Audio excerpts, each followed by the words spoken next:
Hello, hello. Welcome to the podcast from Equilibre Animal, the podcast for spiritual dog training for women. My name is Rhea, and I support women to train and educate their dogs in a spiritual and feminine way. Hello, and welcome to the second episode of this podcast for spiritual dog training.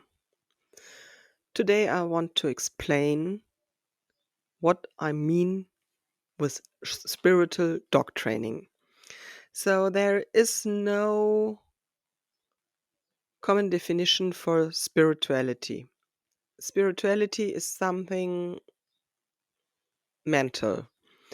It is not something we can see or touch or prove.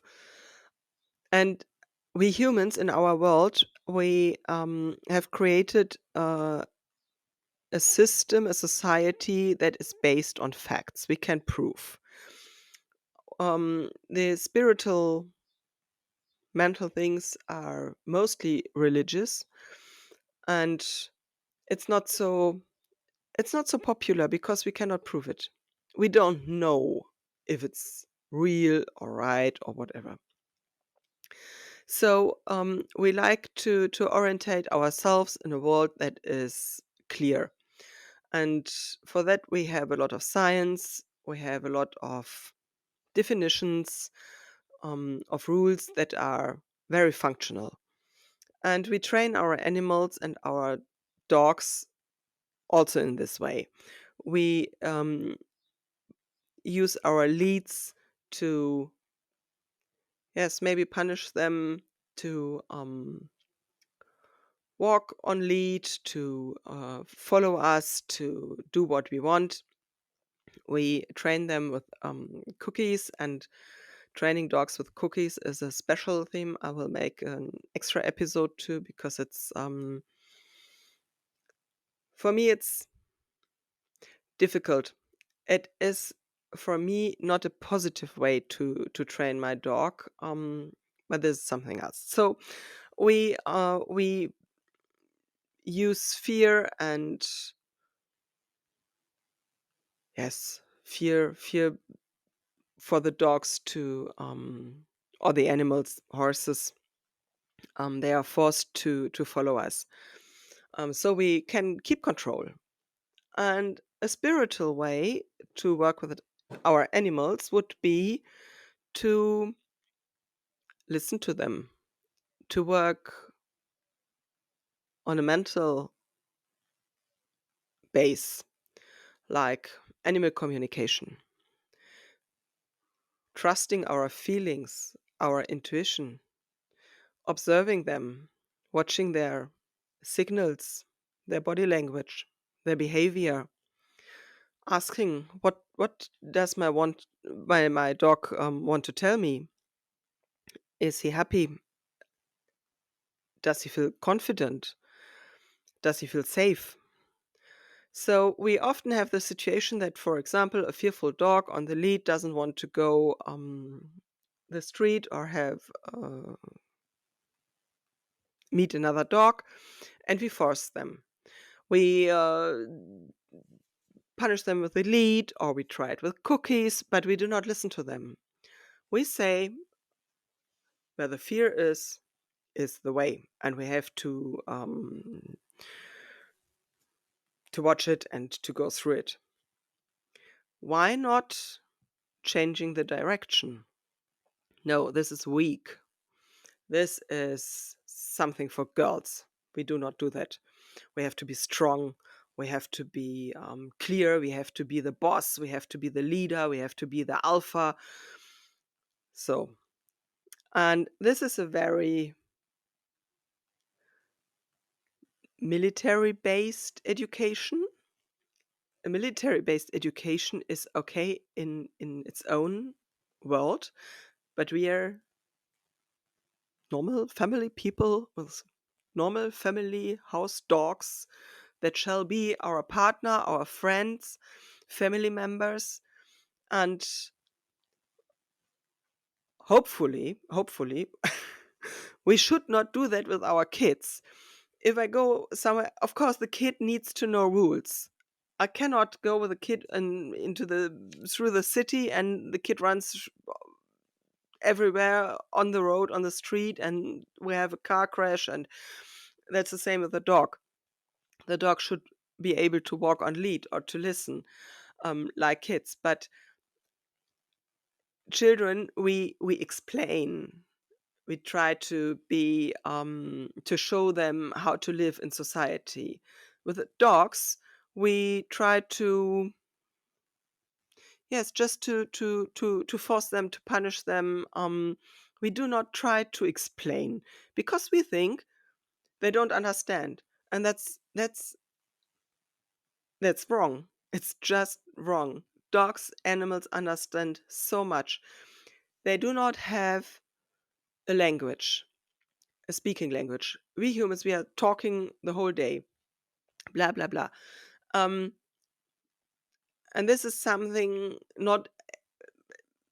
Yes, most animals do not have a language, and humans have. They are very very very high in their evolution with speaking language. But we also have other languages. Every animal, every living being has a communication about thoughts, about feelings, about body language, about signals. And we all have that. We all know that. We can all use this. Most humans have forgotten it, but they can learn it again. And our animals can teach us very well. But this is the mental base. It's the spiritual training. It's a spiritual education. It is to, yes, to speak with your dog and speak what you mean. When I leave my house, I explain my dogs where I go, and I tell them that I will come back.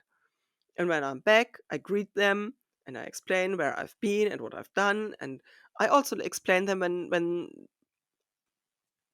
I'm angry because there was a crazy meeting out there and I'm not happy and I'm stressed. I explain them because they feel my stress, but they do not understand it. They maybe think that they are the reason why I'm angry. And I have to explain them that it's not. And this is the spiritual way. It is very easy. It is animal communication. It is intuition. It is osteopathy and acupuncture. It is listening, being aware, being calm, um, observing them, and observing them without judging, without interpretation, just watching what is my dog telling me and trusting our intuition. Is it is a feeling of fear or um, of joy? We have now learned a lot about body language from dogs. If a dog is behaving this way or this way, he wants to play. The puppy pose. The puppy pose is the dog wants to play, and this is so often that a dog in a puppy pose doesn't want to play. It is a sign that the dog maybe is stressed, doesn't feel confident. So we have to see the whole situation. But that means that we have to be right here, right now, in an authentic situation with ourselves. We have to listen. We have to be here. We have to be with our dogs. 90% of a life's dog's life, 90% of a dog's life is waiting for us. They are sitting somewhere or lying somewhere and waiting for us because we, in our head, are somewhere else, but not here, not with them. And in a spiritual dog training, you learn to trust yourself, to trust your feelings, and to be aware and sure of your feelings. Because we are in a world that is still very, mm, yes, spirituality, mental health, mental work, um, feelings, intuition, because it is not proved and you cannot see it, people do not accept it. And this makes a lot of people unsure. They are afraid to lose control, and especially when it comes to women, because a lot of women are also told the feminine way is weak. They are weak. They are not able. They are not strong enough. They are too emotional. And this is very sad too, because it makes a lot of women feel bad. The dogs get this feeling. They don't understand it, but they know the woman feels bad and is not self-confident. And I want to change that. I want to train women to feel their feelings, to understand their feelings, to use their feelings to get an orientation with their dog in their own life, and to use all the spiritual and mental tools we have to become a better partner for our dog, to understand them, the dog, to get a healthy and strong relationship so we can trust each other, we can care for each other. And this spiritual, mental part in our lives should become a normal part of our lives, and nothing that is, yeah, still a bit strange. And because we are as human beings, or any living being on this planet has a body and a soul and a spirit, and we need the balance. If we ignore some parts, we do not have this balance, and we become sick. And the same is for our animals. And this is why the spiritual training and education for dogs and women and all people is so important, and also all animals. Horses is the same, cats. And so this was part one of this episode, because there will be a second part in a few days where I will explain the feminist dog training and why it is much more important to have a feminist dog training than just feminine dog training. Um, there's also a big difference in society, and we need to talk about this trauma, um, and we need to talk about important changes in our lives so that women and animals can heal. Thank you for listening, and I hope you liked it, and I would be very happy to, yes, hear you when you would follow and listen to the next episode too.